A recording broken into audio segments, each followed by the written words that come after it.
Welcome to Politics Aside. My name is Jon Porter, and I appreciate you joining us today for what I think is a very important and timely topic that's impacting so many of our friends and families across the country. As some of you may know, I've had the honor to meet and serve with and get to know many public leaders from across the country, if not across the world. And I try to do with Politics Aside is share some of those experiences, and especially those individuals with the specialty and the expertise to talk about topics that I think impact all of us in many different ways. I've been watching very closely, and I think many of us have, with what's been happening to our family and friends in Florida and South Carolina, North Carolina, but specifically to Florida. As you know, we look at the devastation and the impact on people, individuals, families, moms and dads, brothers and sisters. I thought it was really, really important to spend a few moments talking about who's there today helping, and if nothing else, to keep elevating this to the position of prominence, because news cycle, there's a lot going on. You open up the newspaper, if you still read it, or you turn on your phone and you look at the news, and as things move on, the pain and suffering for individuals that have been impacted really continues. And again, Katrina played a big role in my life and opened my eyes to all the people and individuals that are making a difference. When I went to the beach during Katrina, people were still in their attics, still in trees. And I saw firsthand what it meant to have someone have a bottle of water or some food, or help them to clean up their living arrangements and take care of their families. So as today progresses, I've thought best just to summarize a little bit about Hurricane Ian, what it means, at least from what we can gather from here in Washington, D.C. It is my understanding, it was a Hurricane 4. Comparative, I guess, to Katrina, which was a 5, category 5, but the impact was such that it's now been about 3.5 weeks, almost 4 weeks, the 7th costliest hurricane, at least to date. And I don't think we really know exactly all the impact that's going to have financially, but also from schools to healthcare to all those public services. And as of this moment, approximately 114 individuals have lost their lives. And that doesn't include the hundreds, if not thousands, of homes. So I have with us today really a great team. Pastor Steve Walker is with us from Florida, Jacksonville, Florida, University Boulevard Nazarene Church, 24 years serving the public as well. Stephanie Walker, who is with us, I'm a little biased. Stephanie works as part of the Porter team as vice president and has been involved with this catastrophe, plus many others, many years of public service, working on Capitol Hill and then with the Porter Group. And then Jessi Nalepa, pardon me if I pronounced that incorrectly. Jessi, we were chatting moments before, and then last week when we were preparing for the call, her experience is unsurpassed, working with federal emergency management as a director of public affairs, outreach, government outreach, and of course, now working for Hagerty Consulting, 500 plus employees that every day are helping prepare for catastrophes, but also to help after the fact. So one of the more important things that I want to discuss, and we'll get into more details, is that a real passion for us at the Porter Group is we work with individuals with disabilities every day. And we are one of the largest organizations, consulting firms in Washington, representing individuals that need help the most from an employment perspective, from federal employment to state use programs, literally working with thousands and thousands of individuals. So as I noted, as the hurricane and it was unfolding on the news, I was thinking, of course, firsthand of the moms and dads and families, of course, the property loss, but then all the individuals that we serve here as well, individuals with disabilities that it seems sometimes are lost in all this and may not be receiving all the benefits that, or not be aware of a lot of the benefits. So With that, I'd really like to start by formally introducing again Stephanie Walker, who's our vice president. Stephanie, it was your idea to start this program today. So tell us what's happening and why we're here. Yeah, thank you, Congressman. So the church that Pastor Steve, my father, pastors is in Jacksonville, Florida, which is one of the more fortunate areas of Florida during Hurricane Ian, who we were not impacted as severely as our neighbors. So our church felt really compelled to take care of our neighbors in the way that you do within the faith community, especially being so close by. And we wanted to get down to help out those in the impacted areas such as Fort Myers, which is where we ended up going, who were impacted by the hurricane. So I reached out to Congressman Porter and our team at Porter Group to ask them to sponsor us and help us get down there. And they were so willing and so happy to do so, which is one of the great examples of how Congressman Porter is a leader in our field and our industry, showing that, community and community support is an important part of being a federal advocate.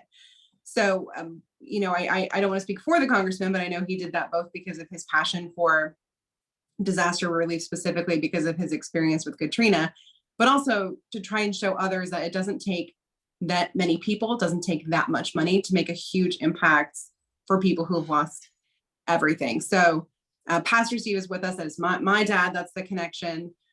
He has been a pastor in Jacksonville for over 4 years now, but he's been a pastor for 24 years across many states, Pennsylvania, Nevada, Kansas, and Washington, as well as, of course, Florida. So he has seen the humanitarian mission on every front, from global to domestic. So he's prepared to talk about sort of what it looks like, what it looked like this time. Thank you to the support of Porter Group, supporting faith-based communities going down there, and what it's looked like in the past. So with that, Congressman, did you want to jump in? Sort of? I will. Thank you, Stephanie. So as I mentioned, in my limited experience, to be able to try to make a difference, literally showing up, and I see pickups, and I've seen U-Haul trailers and trucks unloading water, and finding food and bringing in washers and dryers there, during Katrina. Pastor, tell us what's happening. What do you see? I know you've been in Fort Myers and been doing a lot of things. What's happening there right now? Well, first, thank you for having me, Congressman. We were very excited for your support for this, and it was great to be down there to lend a hand. What a lot of it happens is, as the government comes in and starts organizing, and they did a great job of clearing the way for volunteers, that's when the faith-based organizations jump in. And our church, we're part of the Nazarene church. We have a network of 30,000 churches worldwide. So when things like this happen, we have people on the ground in those areas ready to go, especially churches that weren't overly affected. We have loads of people who can jump right in and be a lending hand to people who really need some love and support and care. I mean, they've just lost everything. And like you said earlier, just bringing a bottle of water is great, but someone who could take their soaked couch out to the curb so they could start the process is a huge hand. And that's where the faith-based organizations like the churches and others can jump in and be a part of the solution. So you've just returned from one of your trips. Can you share what you saw? Stephanie sent me photos of the homes and the devastation. Can you share with us what it's like there today, yesterday, and over the weekend?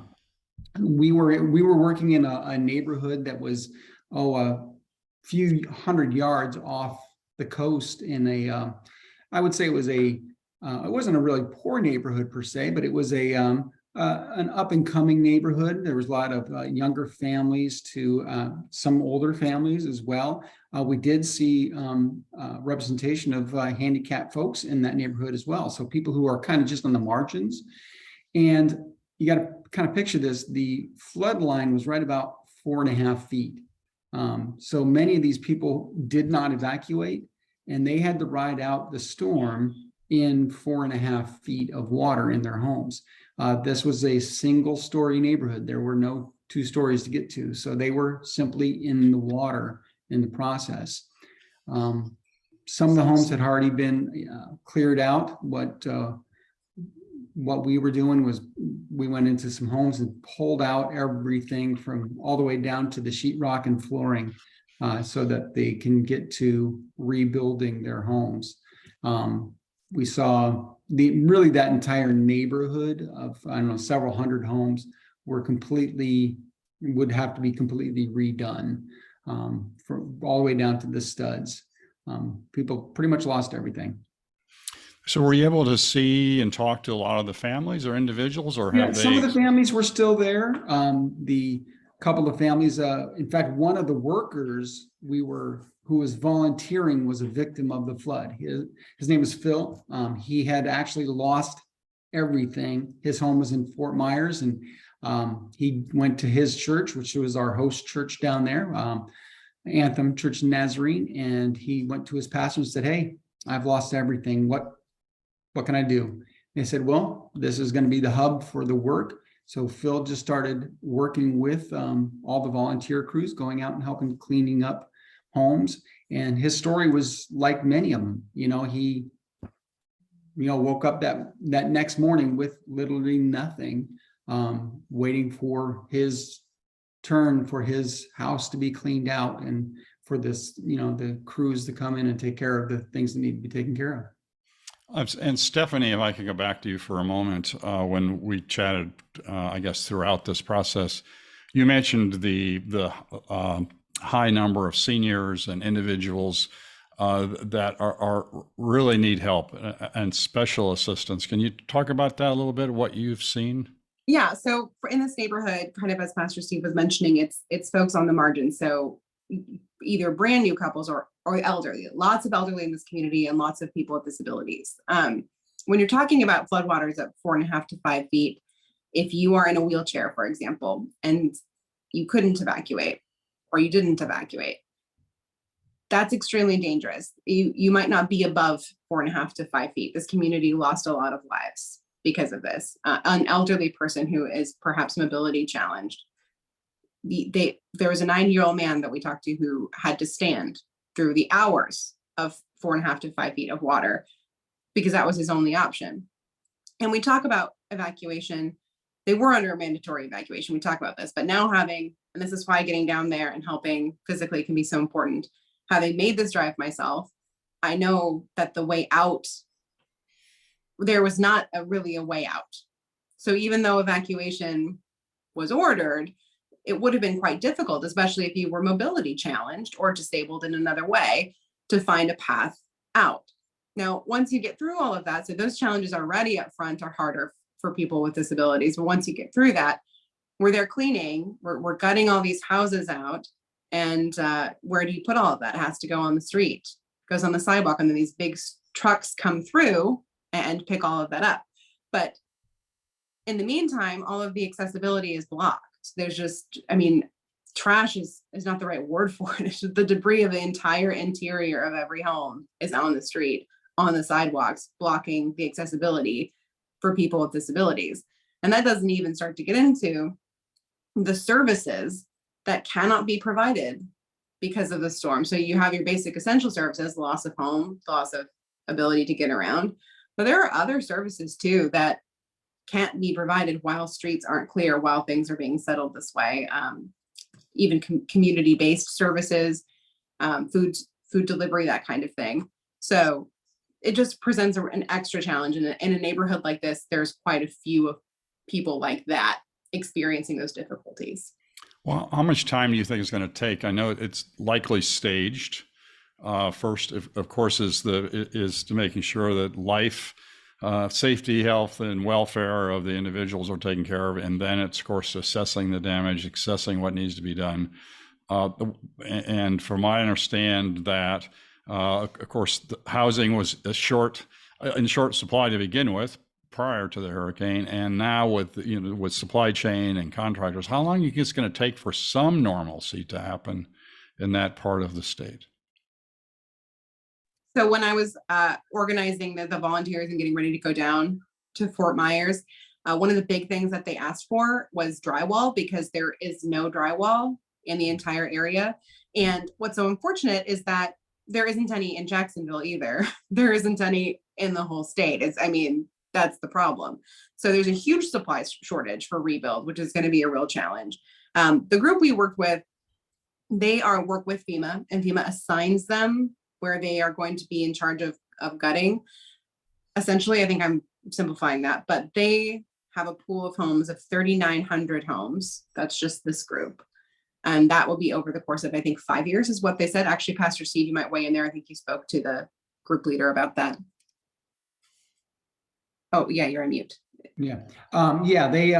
These homes are assessed by FEMA, and some of them, Red Cross gets involved with that as well. And from there, they assess the needs and prioritize those people's needs. People who have limited mobility, people who are aged, who have people who don't have flood insurance. All those things weigh into the priority of service. And talking with those folks, and Inspiritus was the name of the organization we were working with. They work until a person is up and thriving again. And they say that can take as many as 2 years. And I can imagine this will be an extended of that because of the supply chain shortages that they're facing, limited access, and things like that will make this probably more like a 2.5, maybe in a 3-year period before we're back to full normalcy in those areas. Well, I thank you both again for bringing this to our attention and for your time. And our next guest, which I just briefly talked about in my opening, Jessi, what you've done in your career is pretty amazing. You were chief of staff for one of my good friends, Congressman McCall from Texas. And by the way, chief of staff is a tough job, especially working for Mike. It has to be tough. And then you were the director of external affairs for FEMA. So over a decade in federal service, plus that of working for a member of Congress. And again, plus 500 plus employees. You deal with this every day of your life. And I know it's been a passion for you in your whole career. So tell us what's happening. What is your perspective, Jessi, and what should happen, and what do we need to do to help? Well, thank you, Congressman, for having me. And it's a really timely conversation. As you said, 1 in 3 Americans in the last 5 years has been impacted in some way by a disaster. That's according to a recent Gallup poll. And that's astonishing.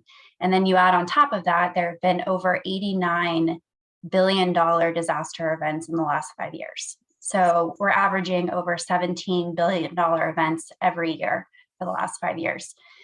As you mentioned, I was at FEMA from 2017 until 2020.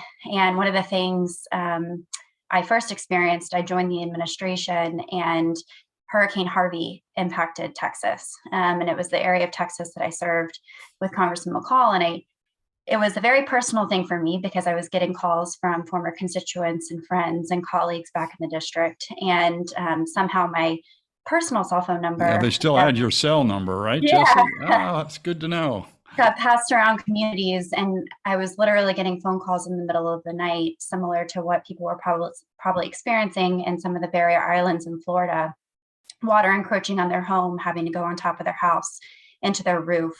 And I think the moral of the story here with these disasters is they continue to increase in frequency and magnitude. The federal recovery process, one, is extremely complex. It's, people realize the impact of the disaster when it happens and they see it on the news, and you go to these communities and you see the long-term impacts, but you don't really fully understand just how much the community changes as a result of these disasters. And the cameras and the media go away after 1 or 2 weeks, and then these communities are left dealing with the impacts for almost decades in some cases. After Hurricane Harvey impacted Texas, the state stood up a housing program. And I think housing is one of the most critical components of all of this. And we're talking about this because individuals have to have some place to go. We've seen it with some of the recent California wildfires where communities are completely decimated and individuals end up leaving the area. And some of these communities no longer have the capacity to provide the functions that they need for their residents. And so people move elsewhere.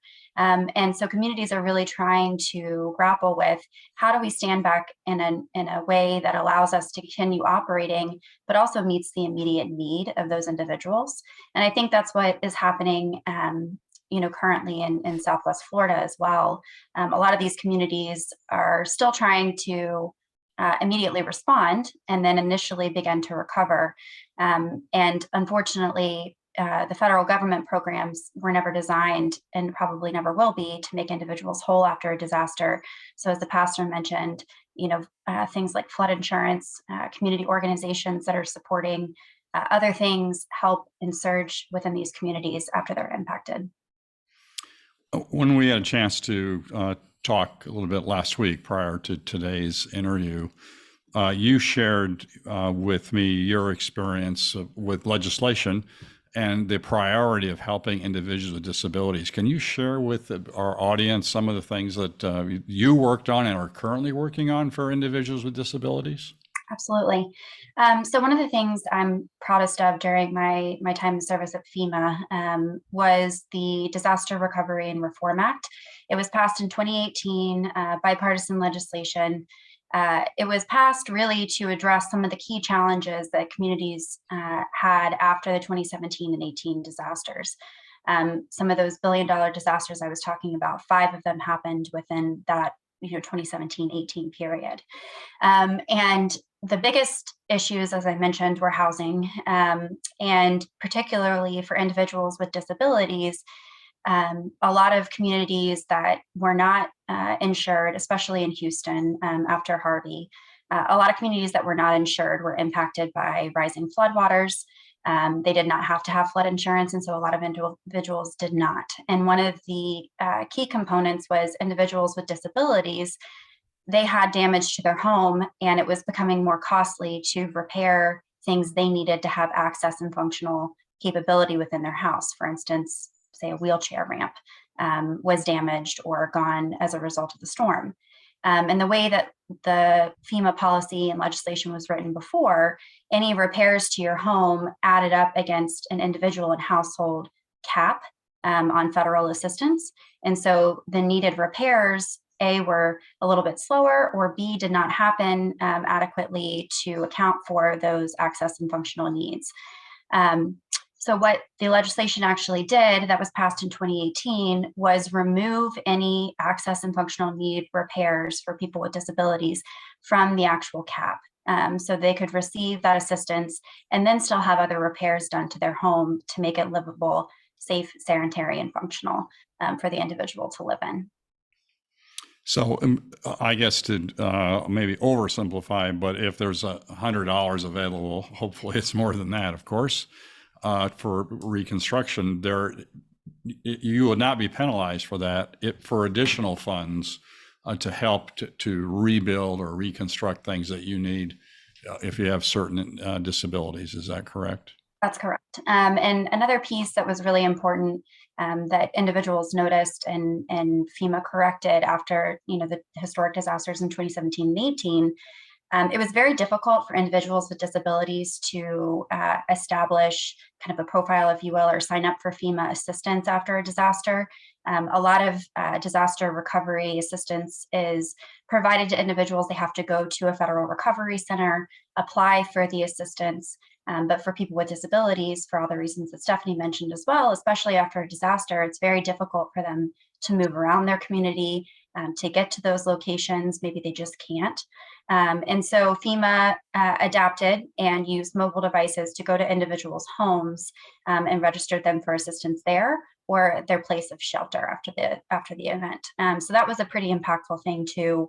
I was actually in North Carolina after Hurricane Florence in 2018 and saw this happen. And just the sheer, meeting people where they are, I think, is the biggest component of this. And I think that's in emergency management in general, and disaster management is ultimately, at the end of the day, everything you're doing has to benefit the disaster survivor. So you would, I guess I could assume by your comments that by now, most of the individuals that are in Florida have probably been interviewed and have been approached by someone with the federal government or state government or specifically FEMA at this stage, correct?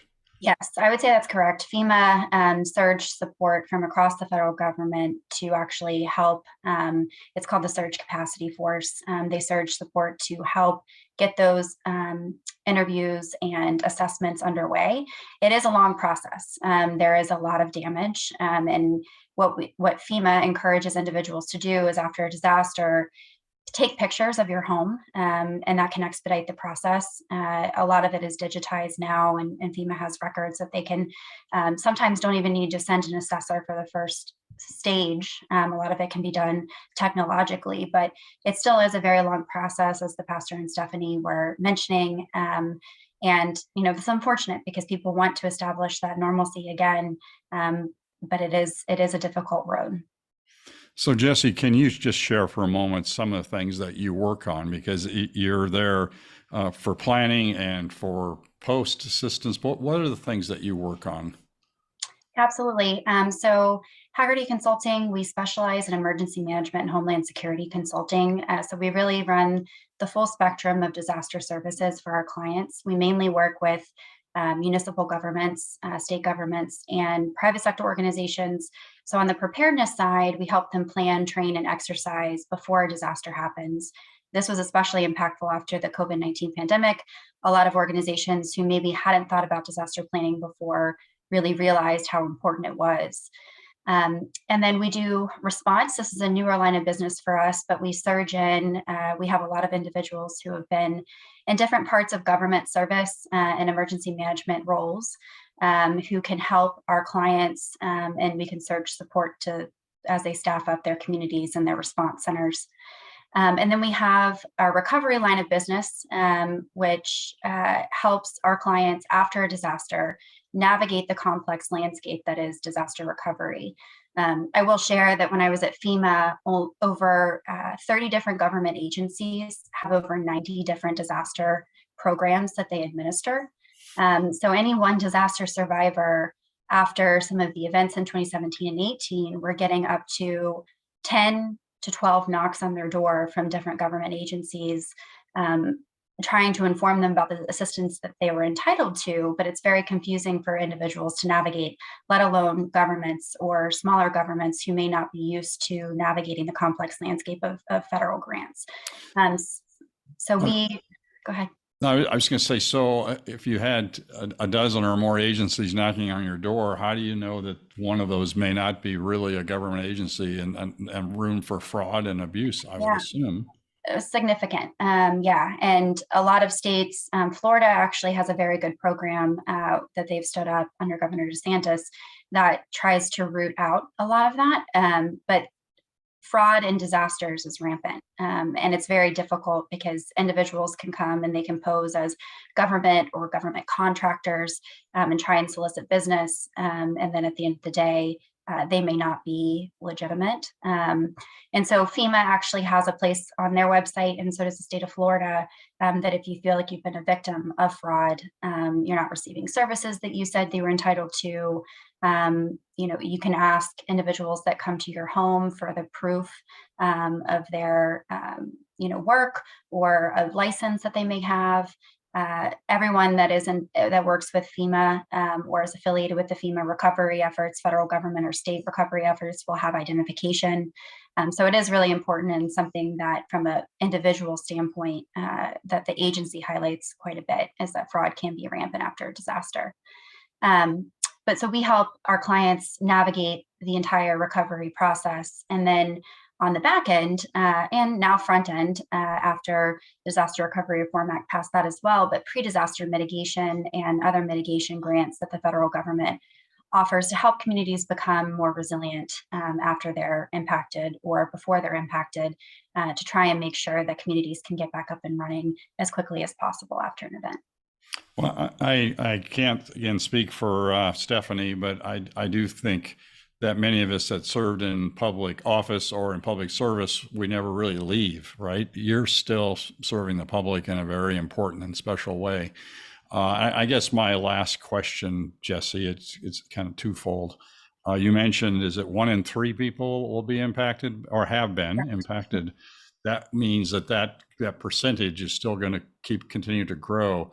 Is there one thing you would leave in mind for everyone if they're facing a disaster such as this? Is there anything? I know there's probably a list of things, but is there one thing that you would suggest? Yeah, from a personal preparedness standpoint, I think 2 of the most important things.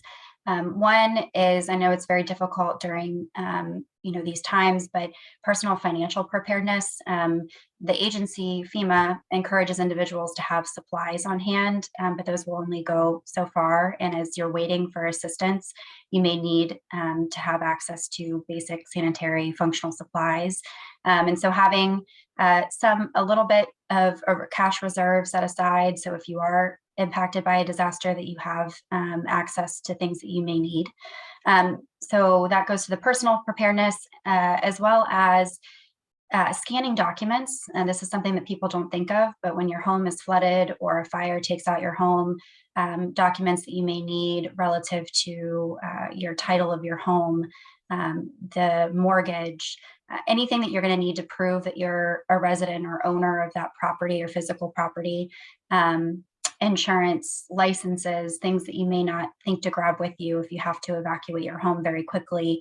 Having a digital record of all of those things is really important because it can slow down the assistance being administered to you if you don't have those records. It's not insurmountable, but just always a good practice to have those things available digitally. And again, to follow up, because I think it's very germane to individual disabilities, is there something you'd recommend to those with special needs that they should do immediately? Yes, I would say a couple of things. One is your kind of core team that's around you, people that may be assisting you, letting them know what your plan is. You typically can register. A lot of local emergency managers have a voluntary registry now for people that may have access and functional needs, where you can sign up with those organizations in advance. So your local government agency who handles emergency management knows where you are.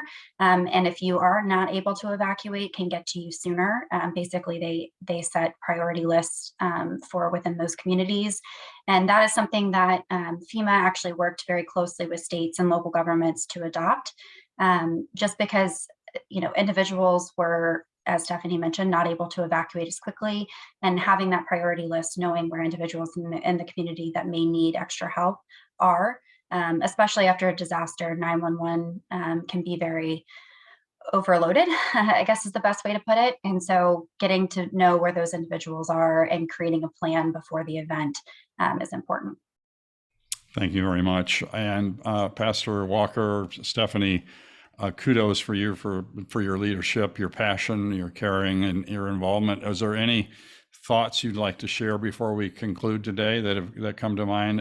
Again, I know it's changing by the moment in Florida, but anything we can do next to help you and with any thoughts that you might have?